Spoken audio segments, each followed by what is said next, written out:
Good morning, everyone. Welcome to our first ever Coffee with a Curator. My name, yeah, right? Yay! First ever. That means you guys are the first ever attendees. My name is Mariah Roederer, and I am the Deputy Director of Historic Assets for the City of Hampton. And I'm so excited to welcome you guys here today. I want to start off by saying that the goal of this conversation is really to give a lens behind what interpretation is for a profession, right? We are always interpreting. We are always learning new things. Before we dive into today's questions, I just want to start with history itself. It's not just a record of what's happened, right? We think about it like that, but it's an ongoing conversation that occurs. We get new voices. We hear voices that we have not heard from before that might have been lost. And these new understandings constantly reshape how we see the past, what we study, how we interpret it, and the way we share it with the public.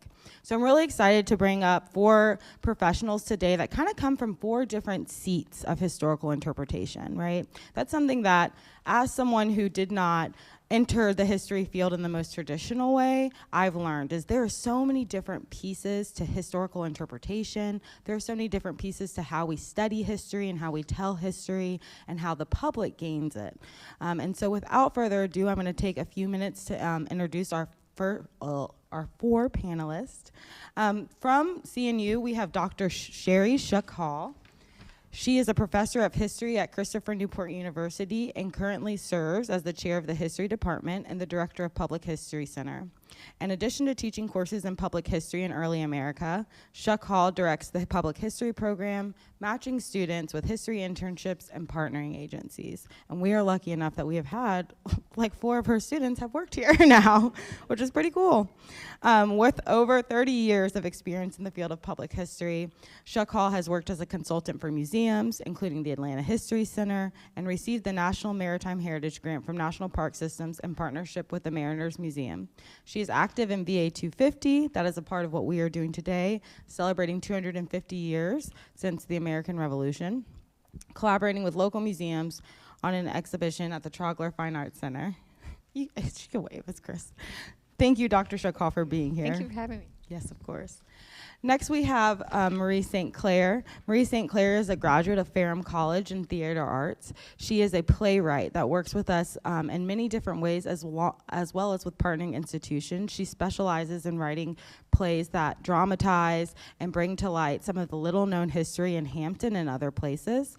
Some of her most recent shows we've done, the most recent thing we've done together would be the Hampton Horror Tours. So she does serve as our creative director and playwright for that program, which gets rave reviews every year, and it really is, again, a different way of engaging with history.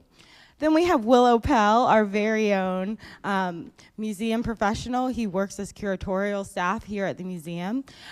They graduated with a degree in history, public history from VCU, a graduate degree in public history from VCU, right? Just history. Just history, not public history. I'm so sorry. Just history. But also has their undergraduate degree in history from CNU. So we are super excited that they're up on this stage today. They have done great work as serving as the main curator for our online exhibit and then as associate curator for the current exhibit upstairs, and has done many projects for us here at the museum, including a very good talk on cowrie shells. We have a cowrie shell upstairs in our 250 gallery, so please come check that out and find that online. And finally, we have Rachel Icard. I'm so sorry, Rachel. Rachel has over 10 years working as an interpreter in the 18th century, specializing in 18th century Virginia. She has a bachelor's degree from Mary Washington University in History and Museum Studies and a master's degree from Johns Hopkins University in Museum Studies. She served as the public programs manager at Thomas Jefferson's Poplar Forest and is the assistant director of education at Amazement Square, Woo! That's a fun name. Say it one more time, though. The Reitmeyer Children's Museum. Perfect. And currently works at the Fort Monroe Authority. Yes, ma'am. So we're super excited to have each of them here today. But without further ado, we will get started with some of our questions. So I am not going to make anyone answer first, so answer as you will. But if I hear that some people aren't getting a chance to talk, I might pivot to them. The first question is going to be, what methods help visitors connect with people from the 18th century?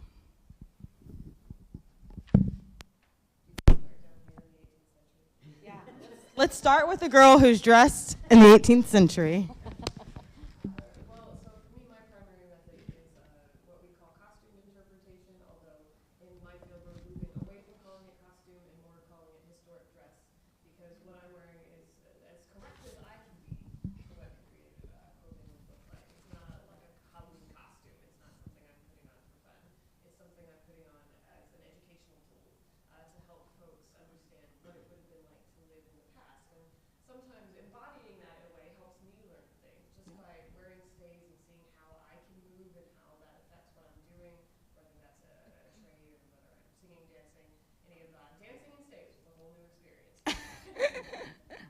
You can't hear Rachel.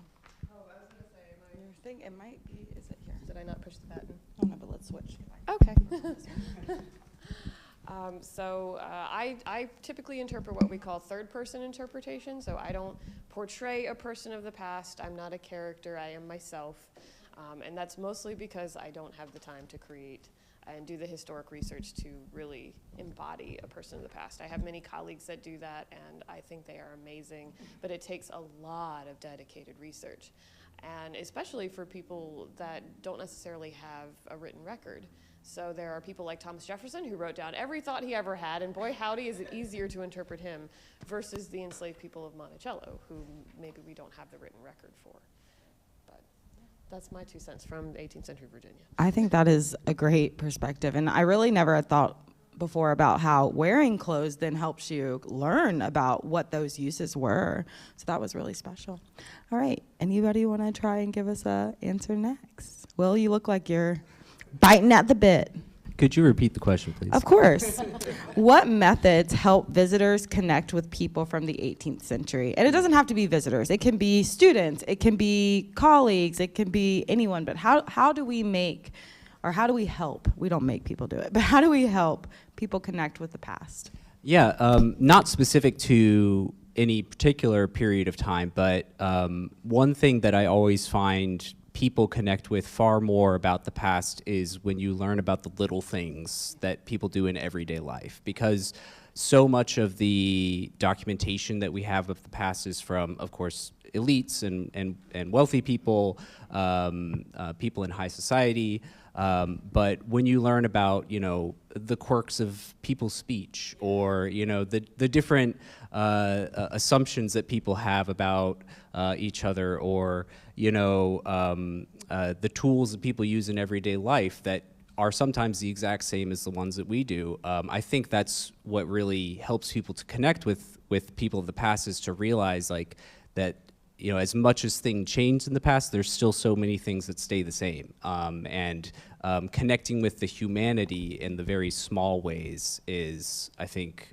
very effective at kind of bridging that gap between us and the past, because we often do say that the past is like a different country, and it's true. And just like any other different country, they have very different practices, but they also have a lot of the same things that we share as humans. That was really great. I was like, Dr. Shuck-Hall, I feel like you're next. So I think that's such a great point. And I would definitely agree that if we can just focus on questions like, what did they eat? Where did they live? What did they do on a day-to-day basis? I think that's really important.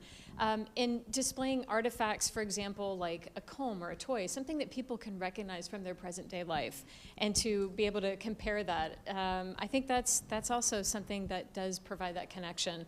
And things like, just through my own recent experience working with the CNU Archaeology Lab, they uncovered a French trash pit from the American Revolution, 1778. And we're looking through the artifacts to display for our exhibit in June. And things like cutlery, even though they're really rusty, but you can tell it's a fork. Shoe buckles, an oyster shell. This really excited me because I like oysters. An oyster shell that was bigger than your hand. And it actually had some of the same, dirt that would have been left behind. and it was from 1778. I mean, to me, I just get very excited about these kinds of things, but I think the public would also enjoy some, looking at something like that, finding little bones, what looked like either a chicken or maybe a pig. One, I couldn't figure out, it looked way too big to be a chicken. Right. And I'm just like, some kind of fowl, I guess. But you could see the cut marks where they had, actually used an actual fork, and so we can get the sense of what they were discarding, what their life was like during wartime. Right. And so these kinds of connections. But I also think we can go even deeper when we're looking at how did members of society interact with each other, getting into more sociology, what was the power structure like? Right. These are really important things to consider. And we could ask the public to think about what aspects remain the same today, what's changed. We need to be able to connect to different and diverse perspectives, not just, as Willow's saying, it can't just be from one individual who had incredible amounts of wealth and left behind a lot of material culture. That doesn't show a whole lot of people, in our society. And I had to give a shout out to Beth Austin. I know she might be actually watching. She's the registrar, and she had an amazing quote, one of my favorite quotes from the Virginia Pilot, actually, about your exhibit here on the American Revolution. And she said that no one was on the same path to liberty. Right. To me, that is so powerful because it gives you the sense that not everyone is going to have the same experience. Some people were loyalists. Some people were seeking their freedom. Indigenous people were trying to figure out, okay, what side do I get on so I can, preserve my homeland? So, you have to be able to understand that not everyone goes on that same path.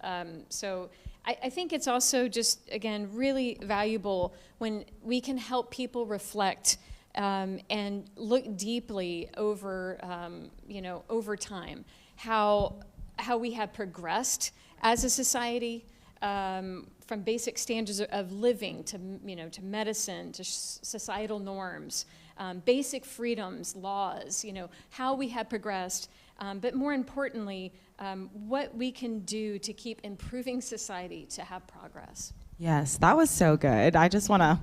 I know you have something too, Marie, because I'm like, I see, it's so fun as you see people talking, and that's the point of a panel and a conversation like this, is to see that light bulbs going off and to build this cohesive knowledge and share it, right, with everyone else. Well, with what I do, I have to step back because if I can't get you interested in the story, then you're not going to learn it. Right. So I could talk to you about what they ate and the dates they did things and whatever, but if hearing all that is like boring to you, then my job as a playwright is I've got to find what makes that person interesting. And sometimes it doesn't have to be anything huge. It could be a situation that they were in. We're telling the story today of Suki Godfrey, and there's not a lot about Suki Godfrey, but we know that she escaped, she joined the British, and she did move, was able to leave and go to Canada. And so there wasn't a lot of information about her, but to try to capture what that must have felt like, what she must have gone through with in the context of the time, that's what makes it interesting. And so if I can get you interested in the story, then I can tell the story. And then when you hear the story, you'll want to read these great scholars' work so you can find out all the important educational things about it. So it works together, because anytime I start doing something, I'm talking to Will, or I'm talking to Elle, or I'm talking to Beth, I'm talking to anybody that'll talk to me. And I just was talking to the good doctor here, and I've tried to pull that information, because storytelling is so important to keep our audiences interested, and then they want to know more. Thank you. Yeah, thank you. I love this because Rachel started, and I think everything always comes full circle. And Rachel started, and she said, like, there are people, and I'm thinking of some of them as you were talking, that interpret individuals for a living. That is so hard and difficult, right? As Marie said. And then also, how do we get people engaged? Come on in. How do we get people engaged with history when it feels like it's far away? Like Willow said, right? Like, how do we continue to do that? And I think what I heard all of you talk about without saying is empathy, right? How do I have a way of connecting to someone from the past, and why does it matter to who I am, who we are today? It's really important. That's why we're here, because 250 years since a group of people decided to make a set of choices that led us to be right here today. That blows my mind every time. But we also talked a lot about, in that question, that we know there are missing voices because of technology, because of time, because of wealth, right? Some people just didn't have the ability or the skill to record their daily lives. That's a reality. And so we have to, as professionals, think about that. So that's what this question addresses. How do you each handle the silences in history, the gaps where records or voices are missing, right? Like, someone made a joke about Thomas Jefferson, which I love. And I'm like, yeah, he loved to talk about himself. And that's why we know so much about him today. I love to make jokes about Thomas Jefferson. Yeah, me too. Actually, me too.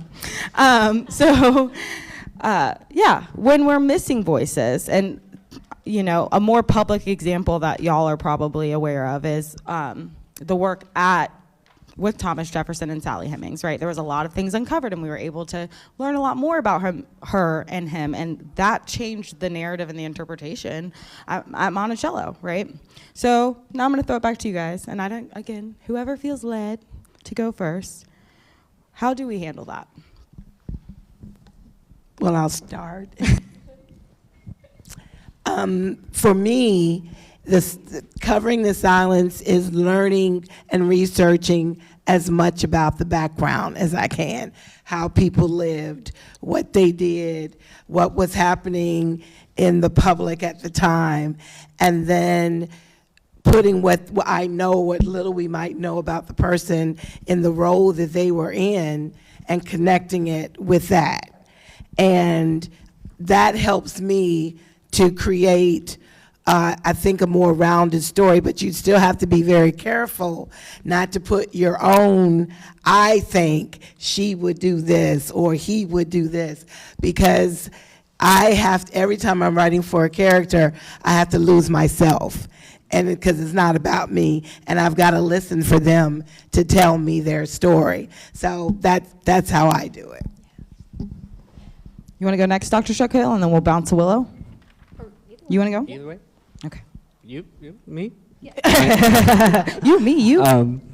Thinking about from a historical perspective, when we lack those documents, like we've already mentioned before, you know, so many documents come from the upper class in the past because of the lack of access to literacy or the restriction of literacy in the past.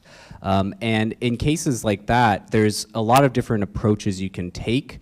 One that I think is very interesting is to sort of try to build a profile of what that society, like if you're looking into an individual or some individuals who don't have first-hand accounts, who didn't leave a written record, there's still things that you can find out about that society and where they're from and, you know, what's going on there, and you can draw inferences from that.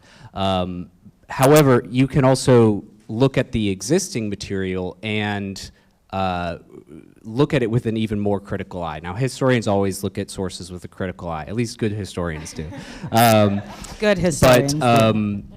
But even in certain sources that are not how we left by an individual, you can still see elements of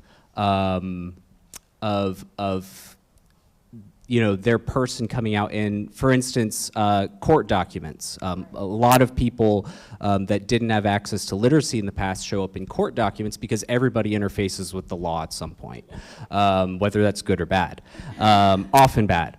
And in those sorts of documents, whether that's some kind of interview or a opinion on a case, the people show up that didn't write that themselves, and we have to take those sources with a lot of grains of salt because there's not that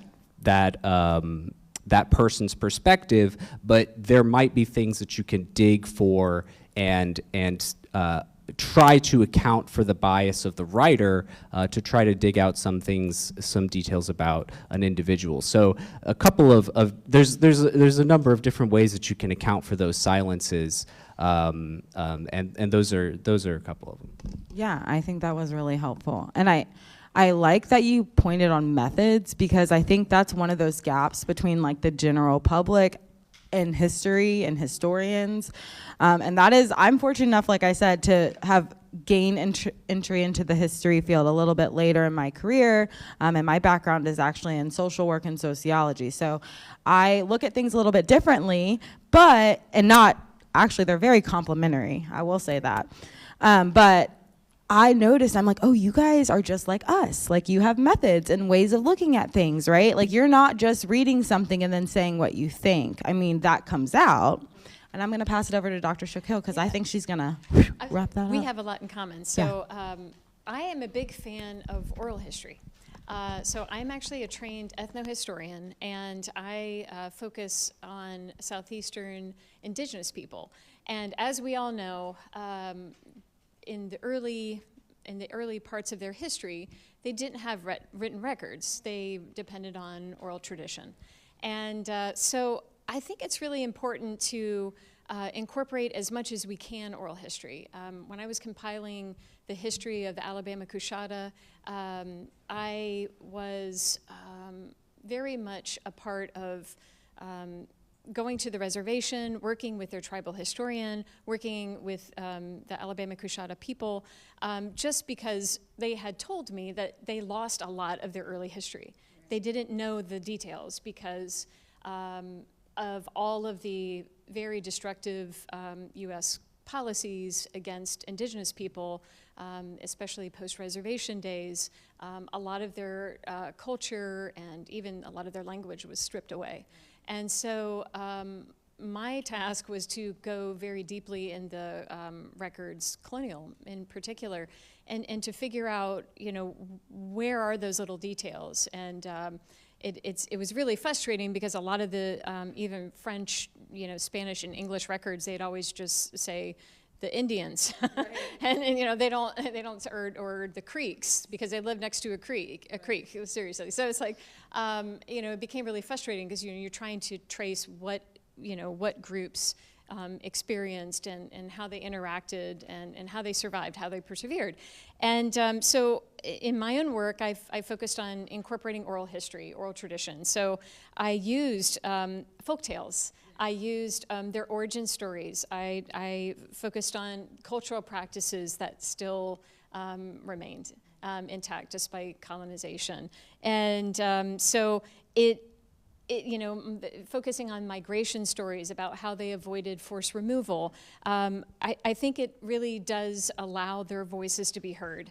And we can really do that even in museum presentations and displays. We can talk about origin stories, how the clan system, for example, is often associated with ancestral animals or natural beings.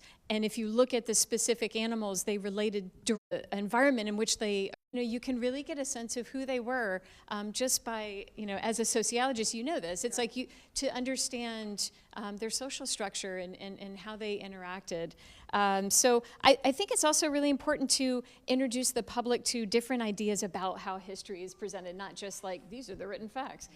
Because, as you know, it's like we have to go beyond just the written form. And I think most historians are pretty receptive of this now because so many people have been marginalized in teaching U.S. history. And so I think this is one way to really open it up by using a lot of the sociology and anthropology in particular. And as educators, we're constantly focusing on the relevance of history, its application for positive, to let people understand other cultures and other ways of looking at how history took place. Yeah. I mean, I'm just so impressed. I'm like, you guys are so smart. Yeah. No, it's true, because as we walk through things and as we talk through history, and I was thinking about, as each of you were talking, our upstairs gallery, and the pieces that without context, please come on in. Yeah, come on in.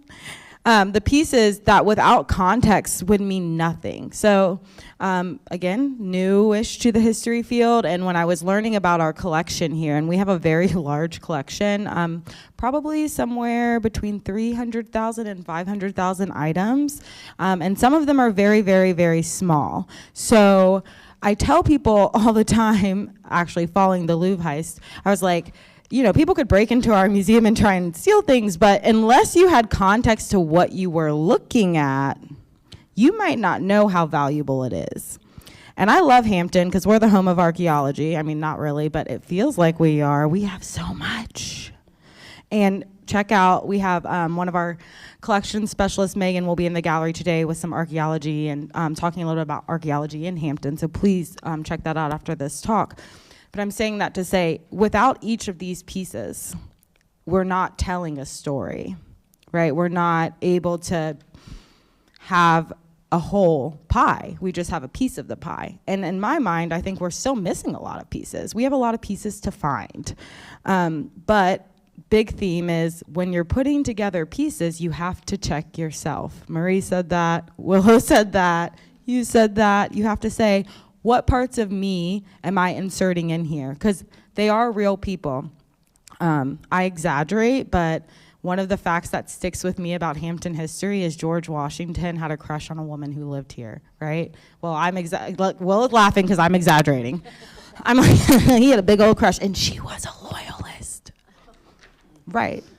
You see what I'm saying? Mm-hmm. Father of the American Revolution had a big old crush on a loyalist. You're going to bring some scandal to our town. I know. Scandal! Come see us.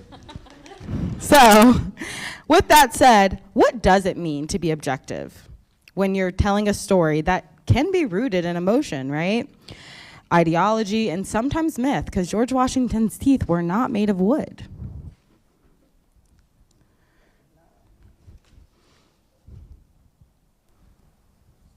Who wants to go? Right, go ahead, Dr. Shuck-Hall. Do you want to take it first? Okay, all right, I'll get in this one. This is deeply rooted in historical methodology, and this is what I actually teach to my students, which is great. So I've been looking over some of my old notes. But objectivity is something that we stress as historians constantly, always. I'm always telling my students, we always need to strive for it. We always need to be aware of our inherent bias. My perspective is going to be different from yours.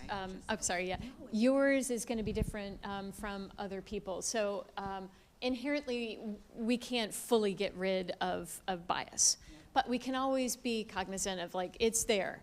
So, and I think it's also important to kind of back up for a second and look at the word history. If you're looking at the Greek word historia, it's based in this idea that you are coming. You're essentially looking for knowledge, you're looking for the truth, and you are doing this based on research. And the word history means inquiry. It's meaning to ask questions. My students always think especially freshmen coming in, they're just like, history is so boring. Because it's just a bunch of facts, and I always tell them, I'm not a walking encyclopedia. But the whole point is to ask questions, to have history be relevant. And to do this, when we ask questions, we're trying to figure out what happened during a certain time period. Why did a certain event occur? We have to be objective. And I think also a lot of people, it seems like, especially today, I think there's this growing movement to think that historians are just wholeheartedly biased, and which is actually not true. Right. We have very, we have a set of ethical standards as historians, as public historians. Public historians are the same. And those people who are teaching students, who are even teaching the public about history, we have to make sure that we are telling the truth, that we are not twisting it in a certain way to see, basically focus on our own agenda. So when sharing histories that are mythologized or difficult to examine, objectivity is crucial, again, especially today. So curators have to be incredibly mindful and careful about presenting too much of their own historical interpretation in museums. Whereas historians, quite frankly, we can publish a book and it can focus specifically on a specific interpretation or a point of view. And as long as someone publishes it, that's fine. Right. But in museums, and I always tell my public history students this, in museums, we have to be really careful. And I always tell them it's like walking a tightrope, right? You have to make sure that you are presenting the information objectively. And in particular, what we can do, a lot of people ask me, well, how do you do that? How do you present, this information objectively? And I would always say, let the public find out the facts for themselves, or the interpretation for themselves. Present them with all the facts, add letters, add artifacts, images, contextualize it as your historical background, and help them explain the significance. But then step back, and let them explore what it means, how they feel about it, how it impacts them, and then discuss it. And so I think the best outcome to this approach is, public discussion and understandings of diverse cultural experiences across time and place. And that's our role. It's not to bombard them with our specific interpretation about the past, but instead, again, let the public experience it for themselves. But the key here is you do have to present all the facts. Yeah. Yeah, I love how you describe that. I love it. Yeah. And I almost felt like it's a relationship between the historians and the public. It's like you have to be objective. They have to take it in and hold that objectivity, but also allow their own minds to think, right? And I love when the public engages with firsthand and why is the word slipping my mind? First source, why? Primary source, there we go. I'm like, it's there, it's almost there. Primary source documents and letting people see that, putting collections online. That's a huge goal for us right now. We have about 9,000, I think, of our pieces online. We're aiming to get all of them. Willow's like, it's a lot of work, but we're trying. So Willow, though, I think you were ready to jump on that train. Yeah, questions about objectivity and subjectivity are always points of contention. Right. I feel like I used to get in fights with everybody in grad school about this sort of thing. And we love to argue, guys. And I think going off of what Sheri mentioned, another layer of the problem of historical interpretation and pursuing that objectivity is that you're not just accounting for your own bias, but you're accounting for the bias of the sources that you're reading. And we know from centuries of history that many historians just adopt the bias of the people that they're reading.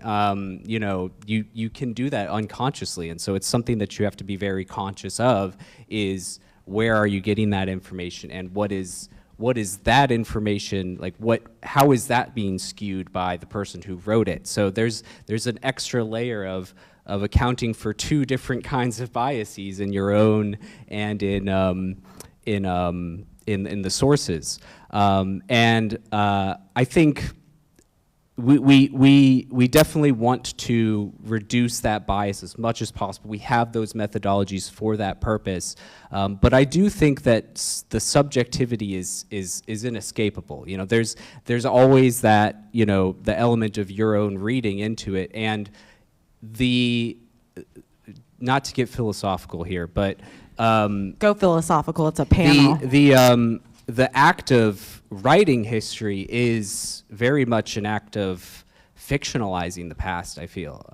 Not making things up. Again, we're based in the facts, but history does not happen as a story. We write that story about our history. And so our perspective, us looking back at the past, creates the narrative. It's always going to be there. There's always going to be a narrative, but we create it by looking at those facts, those dates, all those sorts of things. And so I think being cognizant of that and your own role in creating a story is also very important. Well, and to jump off you a little bit, well, you also have the bias of the people you're interacting with. So there's a third layer. And for me, that objectivity, as Sheri said, is like walking a teeter-totter, because one of the main things I teach is 18th century dance, and the records of that are little dots and dashes on a page of how your feet and arms are supposed to move, and maybe a written description. But for the most part, a lot of 18th century dance is lost because it was in somebody's body, and that body's no longer here. And so I'm, walking through what I think might be the correct way to do a step, and then a friend of mine just did a workshop and goes, actually, I think we've been doing a minuet step all wrong for the past 20 years. Right. So it's trying to interpret something that, where the silence is that we just don't have that person anymore, and we don't have that record, and it's silence that we have to acknowledge as interpreters, that sometimes we have to say we don't know. And that can sometimes be hard and scary to say we don't know this, and we might not ever know this. Right. But we're going to do our best to try to find out. We're going to do things like what I do, experimental archaeology. I'm going to put my body through the motions. Right. I'm going to learn fillet notation so that I can see how they would have been doing this movement, and we're just bring that to you accurately.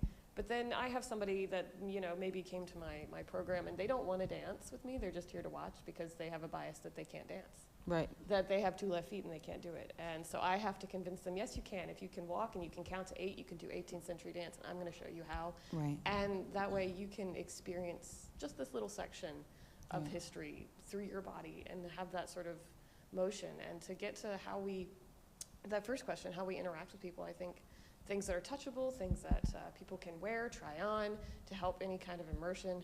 I love, Sheri, that you said coins. Look what I had in my pocket. Anybody got a quarter? We can compare. But it's always sort of that dance, that tightrope of my bias, the source's bias, because fillet notation was then translated by Beecham, and whether or not he translated it correctly into those little dots and dashes, I don't know. Maybe he wanted an artistic flourish that Fillet didn't intend. And so I'm translating that, and then somebody's looking at me going, that looks like the worst dancing I've ever seen, because what I'm doing in this 18th century Baroque dancing is very upright, is very ballet-esque, Right. and that's not the only type of dance to exist in the world in the 18th century, shocker. Right. Indigenous people are dancing, African peoples are coming to Virginia dancing, and all of that is also influencing 18th century dance in ways that we don't understand yet, but we know is happening. Right. Because people are people, and they do people-y things. I love that. People are people, and they do people-y things. They meet each other, they fall in love, they share culture and traditions, they dance together. They say, hey, I like that. I want to try it. I want to try that. I mean, that is, we've all said that, I think. And Maria, I want to come to you still. But that is one of the things that I love about history is like, people are people, period. And we sometimes disconnect from that. Right? We disconnect from the idea. And again, shout out to Beth Austin, who curated our Revolutionary Hampton exhibit upstairs, Journeys of Liberty. Oh, is that right? Yeah. Okay, because I'm like, Journeys of Liberty. It's new. And also, we've done like 4 or 5 iterations of that name in the programming we're doing right now. So I'm like, is it Journeys of Liberty? Is it Journeys of Freedom? I don't know. But she looks at each of those stories. She looks at people and what people did. And that is, you quoted her article, but that is really impressive. And our team, our curatorial team is what I call it, one of the reasons we have a team is because we need diverse voices. And what Beth thinks, and what Will thinks, and what I think, or what Lucy thinks, Though all of those things matter, and the truth is Beth, Lucy, Will, and I are all represented in our audience. So when we bring everyone to the table to have those discussions, then we're able to allow people more opportunities to connect with the historical education we're trying to provide. And Marie, I can't wait to hear your answer to this question. I think the best example that I can give as far as objectivity is going back to the Hampton Horror Tours. So what we do with the tours is we take a story and we present the actual facts about that story. And then I try to find something that's controversial. And our audience, the whole premise of the tour is if the character will remain in the physical world or will they be elevated to the spiritual world? And the audience gets to vote. So there's a story, a very complex story we told about General Cornwallis. And we presented the facts, and to me, there wasn't a clear answer. Was he right or wrong? It was about the situation that he was in. Believe it or not, it's about germ warfare. It was very Germ interesting. warfare. And it's upstairs. He's in the gallery, so y'all are going to have to check it out. But yes. But he's not talking about germ warfare No. today. But nevertheless, to hear the people, because we allow them to vote. And so we're presenting information, and right there on the spot, they get to vote, and then sometimes the voting turns into these conversations. And they're guilty, and he should stay here forever, and someone else, So I think that is the best immediate example of being objective in what you're giving, but yet having the interaction of those hearing it to say, this is what I think. Because a lot of times, no offense, historians, you guys will say, this is what happened, this is what it is, okay. That's it, done. Well, let me think. I have questions. I really don't understand. So for me, not being a real historian, but a fake one, I am hearing these stories for the first time. So when I hear these stories, I don't know. I don't have an opinion. I'm finding out just like my audience when they hear it. It's like, wow, that really happened. So for me and what I do, and although I don't get to do the voting on plays and in plays, but it's still a lot of the same thing. It's presenting the information and allowing people and presenting it in a way where they can touch it, they can feel it. It's not so highbrow, because we made history a lot harder than it had to be. And that's what turned so many people off. So my thing is, if I can turn you on my basic level, then again, you go to these wonderful people and you get the elevated view. Well, which I will say, our people aren't that bad about it, Marie. They're not as basic as me. They're not as dry as I think. But I do, so we don't have time. I know you didn't mean dry. I'm sorry, that was me. That was my bias coming out. But that's what I was gonna say. I'll say that though, when I entered the historical field, and I have worked with this team for a while, so I trusted them and knew them, but I did have a bias myself that historians were boring. I thought that. I definitely did. And then I realized they're not. They're not boring at all. They have a lot, they have a lot of things to say. It's a common problem that we get. Okay, I'm sorry. I'm like, We know them. They're dear friends. they're dear friends. No, but they're not boring, but they're doing something a specific way, right? And they're doing it to get to a specific place. And again, that is where this conversation started to come out of for me, was how do I start to get the general public in a time where people are questioning history, questioning institutions, questioning what's going on today, rightfully so in some ways. How do I teach people what we do, right? We have a Facebook page, and a lot of times we get really intriguing questions on there. And we have I would say, a whole person and a half that probably spends most of their days answering questions that the public has. And they're great, they're engaging. But sometimes there's a loss in translation piece. And so how do we help people understand what each of these professionals does for a living and why they do it the way they do it, and what that means to them and what that means to our collective and shared history as a whole? So I had extra questions, and I'm like kind of bummed we're not going to get to all of them because you guys have such intriguing answers, and I think the conversation that we've had so far is really important. And so thank you guys for that.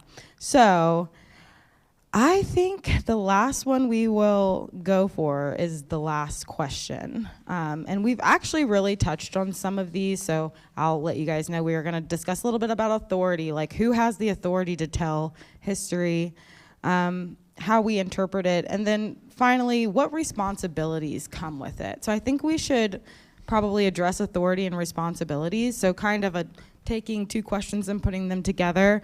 The question was originally, in the age of digital media, who has the authority on history, right? How do we define that? Dr.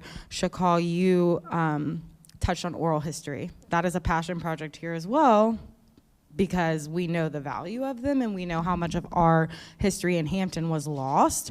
And we see the opportunity to capitalize right now in this moment before we lose more people to record their stories.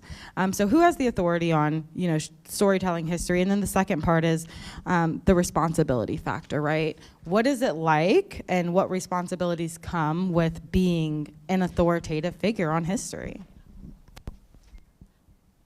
I would love to start us off. Okay, great. So I think the first thing that we need to do is we need to tell the entire story. And I think most people would agree with that.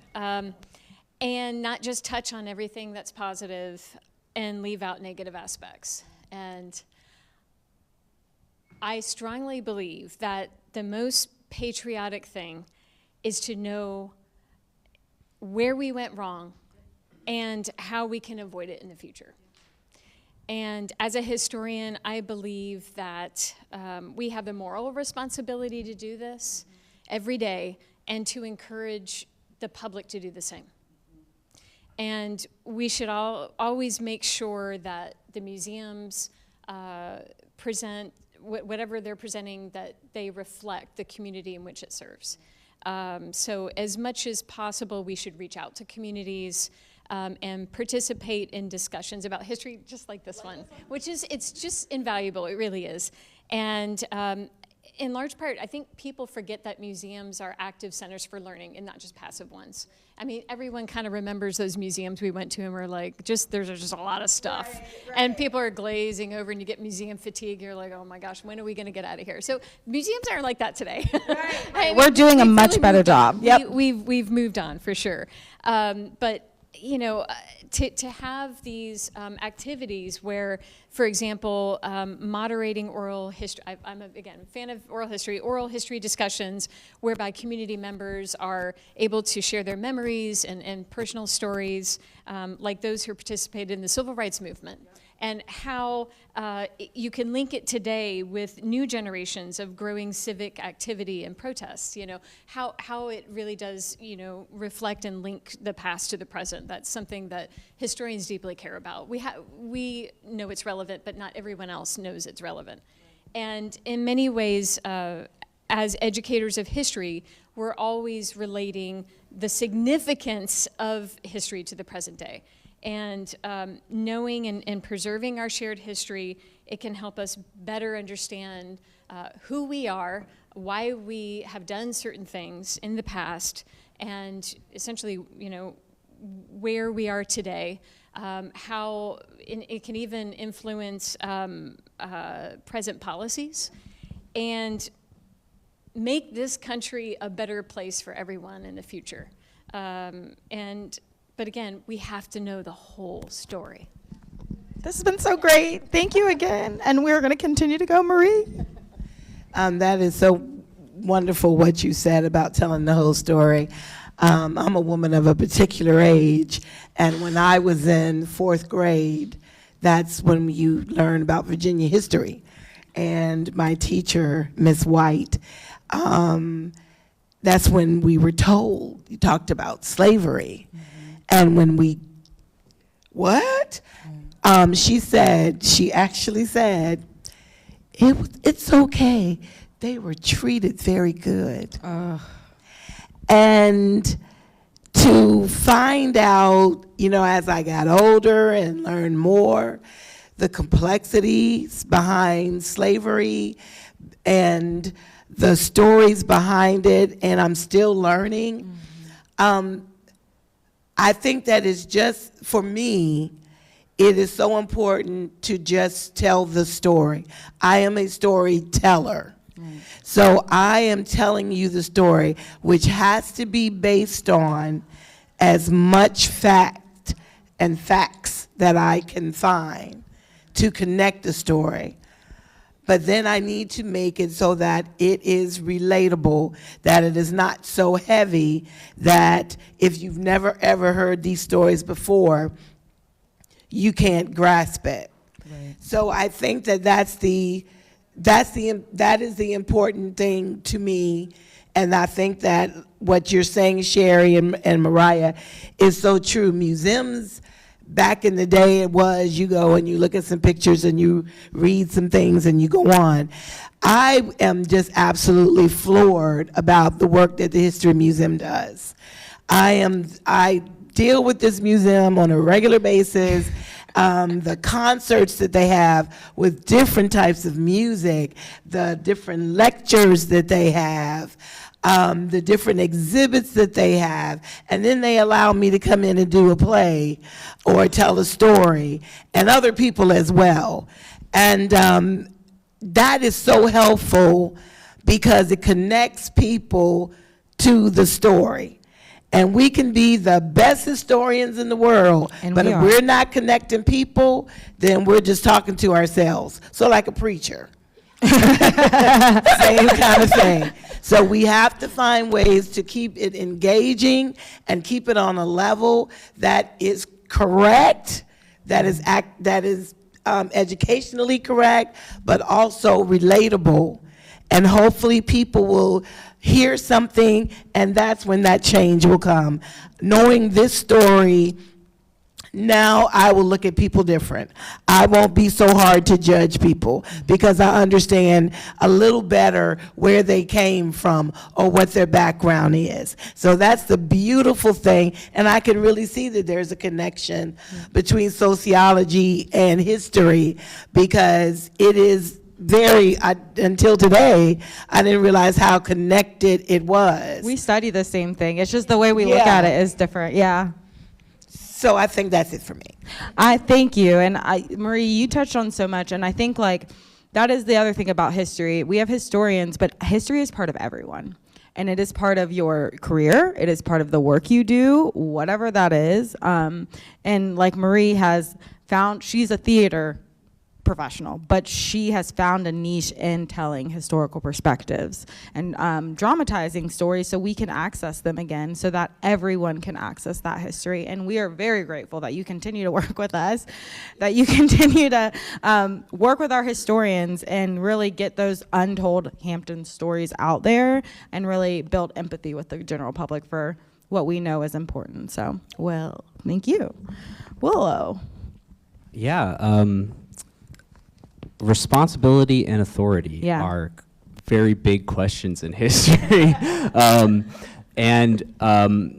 Echoing what Sheri said, honesty on the part of public historians and all historians, because obviously within the profession of history, professional historians and public historians are like the authority, and so we do have the responsibility to be honest, and that's not to say that like there's like lies to be told, although there are. But authority and being forthcoming with the conclusions and the facts, because some things are kind of scary to share, especially with like the public. When you're a public historian, the responsibility seems like, oh, I've got to tell everybody's story. Right.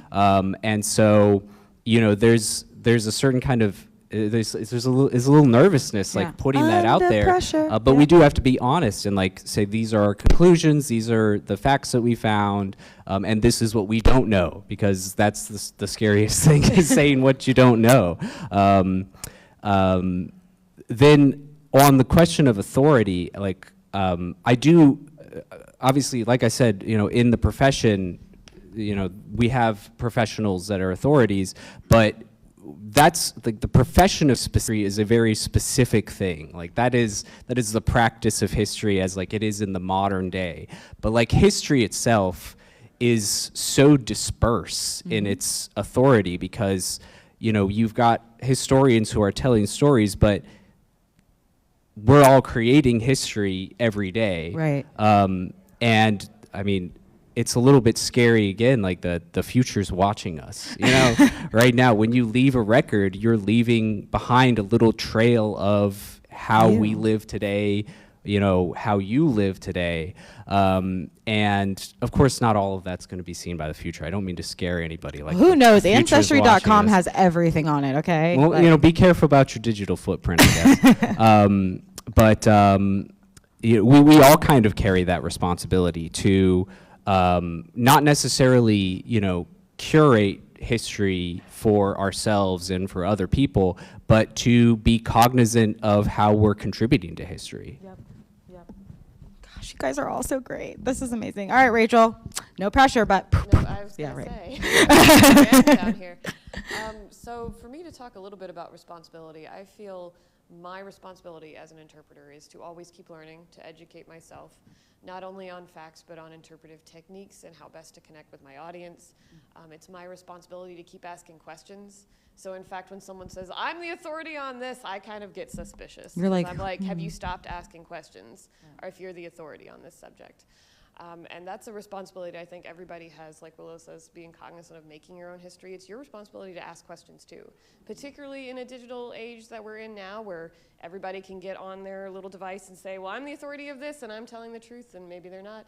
It's your authority, you know, your responsibility to ask those questions and say, is what I'm hearing accurate? Is it something that I can look up? Can I do my own research to see if I can verify in some way? Can you find 3 sources to back up your point there? Yeah. Which I know is a lot to do when you're just like scanning TikTok and you hear something that's weird, but it's your responsibility if you hear something that's really weird, particularly on the point of history, to be like, I don't think that's right. Let me see if I can do some research for myself to see if it's true.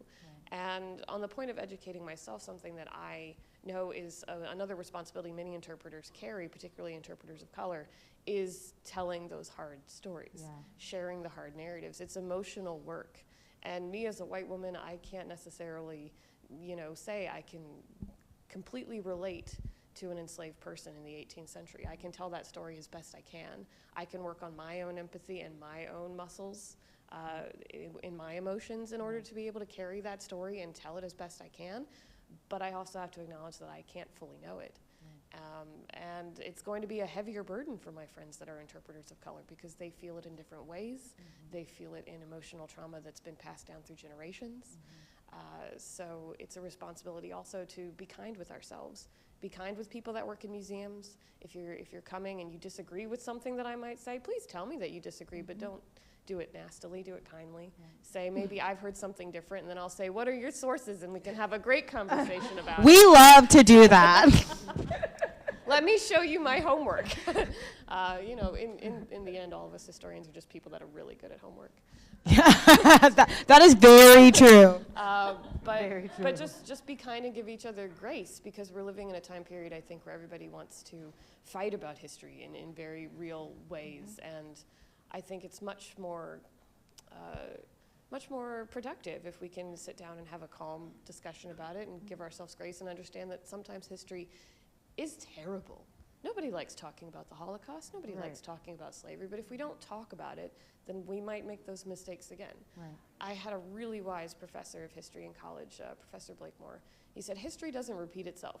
Human behavior does. Woo! So learning about people and how people are people and the decisions we make and why we make them is so important, and it's sometimes a really hard conversation, but it's a conversation worth having. I didn't think Rachel could kill it, but boom, boom, boom, boom, and she wrapped us up. That was amazing. I want to just say thank you guys again. If we could give them a round of applause. This was a wild idea our team had, just to start having conversations about history and how we study it and why we do that. And I just am really grateful for each and every one of you for coming here today, for sharing your perspectives, because it does take courage. It takes courage in today's world to talk about these things and to have discussions that are meaningful, but this is how we move together and we discover our shared history and we support one another and make sure that we continue to grow as a people, as a community, and for us as an institution. So thank you all again for your time, and for everyone.